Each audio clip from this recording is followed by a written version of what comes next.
สบายดีทุกคนยินดีต้อนรับกลับสู่ช่อง Dash Ami Channel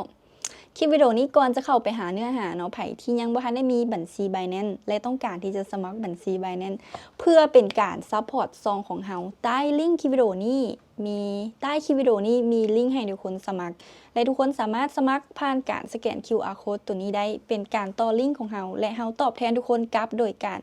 ในลิงก์นี้มีส่วนลดค่าธรรมเนียมการใช้งาน Binance ให้ทุกคน 20% ทุกคนสามารถเอาลิงก์ไปใช้ได้เพราะว่าเฮาใช้ยาวๆการช่วยลดค่าธรรมเนียมก็เป็นข้อดีอีกอย่างนึง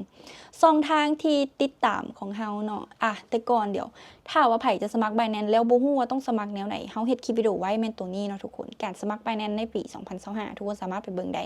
ท้ายคลิปวิดีโอมีการพาทุกคนเซตติ้งความปลอดภัยของกระเป๋าไว้อยู่ในหั่นและก่อนที่จะเข้าหาเนื้อหาวิดีโอเดี๋ยวเฮาบอกทุกคนก่อนว่าเฮาเปิดซอง TikTok บ่แม่นซอง account ใหม่ในแอป Twitter หรือว่า X ในปัจจุบันนี้เนาะชื่อว่า Crypto Voice ให้ทุกคนฝากทุกคนกดติดตามให้เฮาแน่แม่นซองตัวนี้เนาะทุกคนและปัจจุบันซองทางการติดตามของเฮาก็มีใน YouTube และก็มี TikTok ก็เป็นซองเดียวกันเลย Dash Ami มีแต่ใน X เนาะเป็น Crypto Voice ทุกคนสามารถที่จะเข้าไปเบิ่งได้แล้วก็ใน Binance Square ก็เป็น Dash Ami ในหันเขาจะเขียนบทความยาวอยู่ในหันสำหรับไผที่มักอ่านทุกคนสามารถเข้าไปเบิ่งกันได้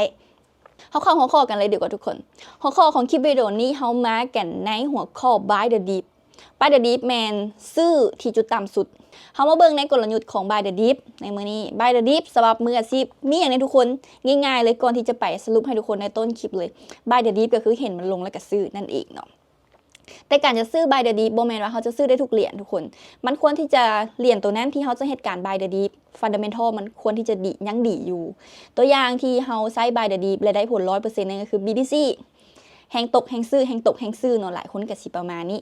ฮอตยามเก็บก็ต้องเก็บนู่นนั่นนี่หลายคนก็มาประมาณนี้เอาเบิ่งนิยามกันจริงๆกันทุกคน Buy the Dip คืออย่าง Buy the Dip หลายคนให้นิยามว่ามันหมายถึงการทยอยซื้อคริปโตเมื่อราคาย่อตัวลงมาจากจุดสูงสุดวิธีนี้เหมาะกับการลงทุนระยะยาวโดยเฉพาะเมื่อตลาดมีแฮงเทขายหุ้นแฮงในทรัพย์สินเช่น Bitcoin Ethereum Solana นู่นนั่นนี่ BNB กลยุทธ์นักลงทุนเบิ่งว่าตลาดผันผวนเป็นโอกาสวงเล็บเนาะส่วนโต หลายคนจะเบิ่งแนวนี้เพราะว่าหลายคนเห็นตลาดผันผวนแล้วมักจะโดดออกตลาดไปเลยก็มีเนาะนักลงทุนมืออาชีพเบิ่งว่าตลาดที่แกว่งแหงๆบ่แม่นสัญญาณที่จะหีบขายนี้แต่มันเป็นโอกาสที่เฮาจะได้สะสมเหรียญเพิ่มขึ้นการที่ถ้าราคาลงมาแฮงก่อนลงมาแฮงให้มันสุดก่อนจะช่วยให้เฮามีโอกาสเมื่อเหรียญกลับโตขึ้นไปคืนเทคนิคการ Buy the Dip ให้ปลอดภัย 1. ใช้วิธี DCA Dollar Cost Averaging Dollar Cost Averaging นะเขาแปลแล้วให้ทุกคนเนาะมันเป็นเพียงรูปแบบซื่อๆหลายคนมาถามเขา DCA มีแอปพลิเคชันบ่ DCA นี่เป็นเหรียญบ่แม่นเนาะ DCA มันคือวิธีการซื่อๆก็คือการออมซื้อทุกเดือนหั่นล่ะทุกคนเอาง่ายๆก็แต่เดือนซื้อเข้าไปเนาะถ้าย่อยซื้อเป็นซวงบ่ให้ทุ่มจนหมดไม้หรือ all in กับมัน2. เบิ่งวอลลุ่มซื้อขายแนวรับแนวต้านหลักเพื่อบ่ให้เข้าจังหวะคือบ่แม่นมันลงมาประมาณนึงแล้วเฮาซื้อแล้วมันทับลงมาอีกบาทนึงบ่แม่นเนาะเฮาต้องเบิ่งแนวโน้มในภาพรวมออกมาอีก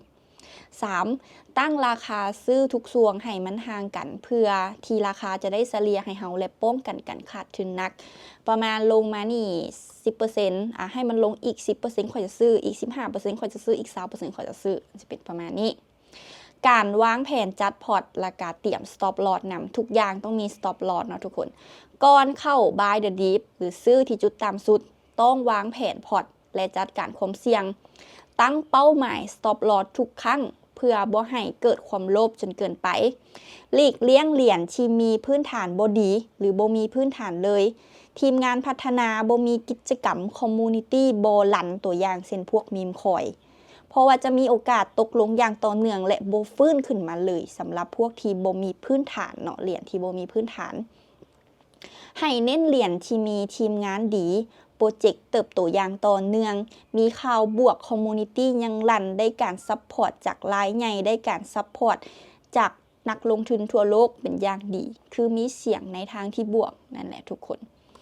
สิ่งที่เฮาจะต้องเบิ่งก่อนจะลงทุน การ buy the dip ก็ยังต้องได้เบิ่งอยู่นี่คือเก่าเนาะว่าเฮาต้องเช็คอีหยังแน่